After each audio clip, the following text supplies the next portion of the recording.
شام غریباں 10 محرم روز عاشوراء سورج غروب ہونے کے بعد کی اس شام کی مصیبتوں، ظلم اور غم و الم کو کہتے ہیں جو کربلا میں آل رسول کی عورتوں پر تمام مردوں کے شہید کیے جانے کے بعد ٹوٹا تھا۔ شام غریباں خیموں میں آگ لگانے، مال و اسباب لوٹنے، بچوں اور عورتوں کو قید کر کے ان پر ظلم و تشدد کے واقعات کا نام ہے۔ لفظ غریب کے ایک معنی وطن سے دور ہونا ہے یا جو بے یار و مددگار اور اکیلا رہ گیا، اس کے لیے بھی یہ لفظ استعمال ہوتا ہے۔ شام غریباں میں بھی خواتین اور بچے اپنے وطن سے دور بے یار و مددگار رہ گئے تھے۔ قافلے کے تمام مرد قتل کیے جا چکے تھے۔ ان کی بے بسی، غم اور تنہائی کی یہ شام شام غریباں سے منسوب ہے۔ یہ 10 محرم عاشوراء کی شام تھی۔ گرم تپتے ہوئے صحرا میں امام حسین علیہ السلام شجاعت اور بہادری سے جنگ لڑ رہے تھے۔ تیروں کی بارش ہو رہی تھی۔ آپ علیہ السلام کا سارا بدن زخموں سے چور تھا۔ آپ زخمی ہو کر زمین پر گر پڑے اور شمر اور خولی نے تلوار کے ایک وار سے آپ علیہ السلام کو شہید کر دیا اور سر مبارک کو جسم سے جدا کر کے نیزے پر بلند کیا گیا۔ امام علیہ السلام کا گھوڑا زخمی حالت میں دوڑتا اور ہنہناتا ہوا خیموں کی طرف آیا۔ بیویوں نے زلجنا کو دیکھ کر سمجھ لیا کہ امام شہید ہو چکے ہیں، لہٰذا انہوں نے گروی آزاری کرنا شروع کر دی اور اپنے سروں پر خاک ڈالنے لگی۔ شہادت امام مظلوم کے بعد اہل بیت اطہار کے لیے سب سے سخت اور دشوار مصیبت شام غریباں کی ابتدا تھی۔ کربلا میں موجود روایوں نے اس شام کی ہولناکیوں کو کچھ اس طرح بیان کیا ہے کہ عمر سعد نے غصے سے اپنے لشکر سے کہا، حسینی خیموں کو اکھاڑ پھینکو اور جو بھی ان کے اندر ہے انہیں اس کے ساتھ جلا ڈالو۔ شمر نے کہا، جو مال و اسباب بھی خیموں میں ہے اسے لوٹ لو۔ یزیدی فوج حسینی خیموں کی طرف بڑھی اور لوٹ مار شروع کر دی۔ جلتے ہوئے خیموں سے اہل بیت کی عورتیں اور کنیزیں نکل کر باہر آ رہی تھیں۔ وہ جان بچانے کی خاطر ادھر ادھر بھاگ رہی تھیں۔ دشمن ان کا پیچھا کر رہے تھے اور ان کے ہاتھوں سے کنگن، چادریں اور کانوں کے زیورات چھین رہے تھے۔ یزیدی لشکر نے امام حسین علیہ السلام کے بیٹے امام سجاد کے خیمے پر حملہ کر دیا۔ اس وقت آپ کی حالت ناساز تھی اور شدید بخار سے آپ کا جسم تپ رہا تھا اور آپ ایک بستر پر لیٹے ہوئے تھے۔ شمر نے آپ کے بستر کو کھینچ لیا اور امام سجاد کو قتل کر کے تلوار نیام سے نکال لی۔ اس نے ارادہ کیا کہ امام سجاد کو شہید کر کے خاندان رسالت کا ہمیشہ کے لیے خاتمہ کر دے اور نسل حسینی کا نام و نشان مٹ جائے۔ امام سجاد نے تلوار لے کر اٹھنے کی کوشش کی لیکن اٹھ نہ سکے۔ اس وقت ایک دلیر خاتون خیمے کے اندر سے باہر آئی اور امام سجاد سے لپٹ گئی۔ یہ عورت آپ کی پھوپھی امام حسین کی بڑی بہن اور علی کی بڑی بیٹی زینب تھیں۔ زینب نے دریلانہ نظروں سے سپاہیوں کی طرف دیکھا اور جرأت کے ساتھ بولی، تعجب ہے، کیا تم اب اس بیمار جوان کو بھی قتل کرو گے؟ خبردار، اگر کسی نے سید سجاد کی طرف آنکھ اٹھا کر بھی دیکھا تو بھی قیامت برپا ہو جائے گی۔ اس آواز نے شمر کے دل کو ہلا دیا۔ اسے ایسا لگا کہ زینب کی زبان سے علی بول رہا ہے، لہٰذا شمر نے اپنے سپاہیوں سے کہا کہ اس جوان کو اس کے حال پر ہی چھوڑ دو، اس کا فیصلہ امیر المومنین یزید کریں گے۔ دوسری طرف خیموں کی حالت یہ تھی کہ سپاہی ان میں داخل ہو گئے اور گھرانہ رسول کی عورتوں کے سروں سے چادریں کھینچ لی گئی۔ عورتیں اور بچے جان بچا کر جلتے ہوئے خیموں سے بھاگنے لگے۔ اب اس قافلہ حسینی کی کمان بی بی زینب کے ہاتھوں میں تھی۔ ایسی حالت میں بی بی زینب امام سجاد، بچوں اور بیووں کو سنبھالتی اور گمشدہ بچوں کو تلاش کرتی پھرتی تھیں۔ اس وقت قافلہ حسینی کے تمام مرد شہید ہو چکے تھے، سوائے امام حسین کے بیٹے سجاد کے، اور کوئی مرد موجود نہ تھا، جو اتنے کمزور ہو چکے تھے کہ چلنے کی بھی صلاحیت نہ رہی تھی۔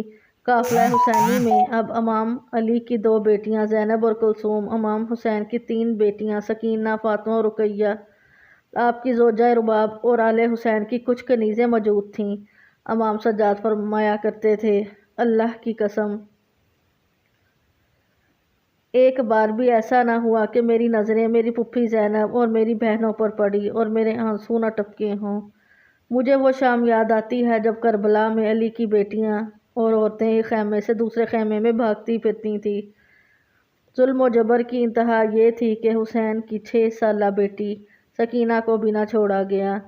روایت ہے کہ جب معصوم سکینہ خیمے سے باہر آئی تو اس کے دامن میں آگ لگی ہوئی تھی۔ وہ بہت پریشان اور بے چین تھی۔ وہ اپنے بابا اور چچا عباس کو پکار رہی تھی۔ جب شمر نے سکینہ کے کانوں میں چمکتی ہوئی موتیوں والی بالیاں دیکھیں تو انہیں بے دردی سے نوچ لیا، جن سے معصوم بچی کے نازک کانوں سے خون بہنے لگا۔ جب سکینہ درد سے چلائی تو ظالموں نے تماچے مارے، جس سے وہ زمین پر گر پڑی، اور آخر کار پھوپھی زینب نے سکینہ کے کپڑوں پر لگی آگ کو بجھایا۔ سورج ڈوبا اور صحرا میں تاریکی چھا گئی۔ شام غریباں کے خوفناک اندھیروں نے میدان کربلا کو جب پوری طرح اپنی لپیٹ میں لے لیا تو بی بی زینب نے تمام خواتین اور بچوں کو امام سجاد کے خیمے میں جمع کیا۔ بیویوں نے پھٹی اور جلی ہوئی چادریں سر پر ڈالی۔ جب تمام خواتین خیمے میں آ گئی تو یہ معلوم ہوا کہ جب فوج یزیدی نے خیموں پر حملہ کیا تو آگ میں کچھ بچے جل کر شہید ہو گئے۔ ہر ماں اس فکر میں تھی کہ اللہ جانے میرا بچہ جل گیا یا گھوڑوں کے پیروں کے نیچے آ کر دب گیا ہے۔ اس رنج و الم کے موقع پر بی بی زینب کھڑی ہوئی اور دیرانہ انداز سے بولی، گھبراؤ نہیں، ابھی عباس کی بہن زندہ ہے، سب سو جاؤ، میں پہرا دیتی ہوں۔ امام سجاد اور بی بی زینب رات بھر نماز اور دعا میں مشغول رہے اور اللہ سے گرویہ زاری کرتے رہے۔ فجر کے وقت جب زینب نے طویل سجدے سے سر اٹھایا تو سورج اہل بیت کی مظلومیت پر روتا ہوا طلوع ہو رہا تھا۔ اس صبح شمر لین خیموں کی طرف آیا اور زینب سے کہا، اب تمہیں عورتوں اور بچوں سمیت دربار ابن زیاد میں چلنا ہوگا جو کوفہ میں ہے۔ روانگی کا بندوبست شروع ہوا۔ ظہر کے وقت ابن سعد ملعون کے حکم سے خواتین اور بچوں کو زنجیروں اور رسیوں میں جکڑ دیا گیا اور کجاوے اونٹ پر سوار کر کے انہیں کوفہ کی جانب لے جایا گیا۔ عمر کے حکم سے اسیروں کو جان بوجھ کر اس جگہ سے گزارا گیا جہاں امام حسین اور آپ کے اصحاب کی لاشیں بے گور و کفن کٹ کر بکھری ہوئی تھیں۔ امام کے متکل گاہ کو دیکھ کر خواتین میں شور مچ گیا اور ان کا سینہ پھٹ پڑا اور وہ آہذاری کرنے لگی۔ امام سجاد فرماتے ہیں کہ جب متکل گاہ سے قافلہ گزرا اور میں نے اپنے بھائیوں اور بابا کی لاشوں کو جو بے سر و پا ٹکڑوں میں بٹے گھوڑوں کے پاؤں تلے مسلے ہوئے بے گور و کفن دیکھے تو میری حالت غیر ہو گئی اور نزدیک تھا کہ میری جان چلی جاتی۔ جب بی بی زینب کی نظریں امام حسین کی لاش پر پڑی تو روتے ہوئے بلند آواز سے بولی، یا محمد، یہ وہی حسین ہے جو آسمان کے نیچے پڑا ہے، خاک و خون میں لت پت ہے، جس کے جسم کے ٹکڑے کر دیے گئے۔ یا محمد، تیری بیٹیوں کو اسیر بنا دیا گیا ہے۔ اور پھر بیویاں ماتم کرنے لگیں۔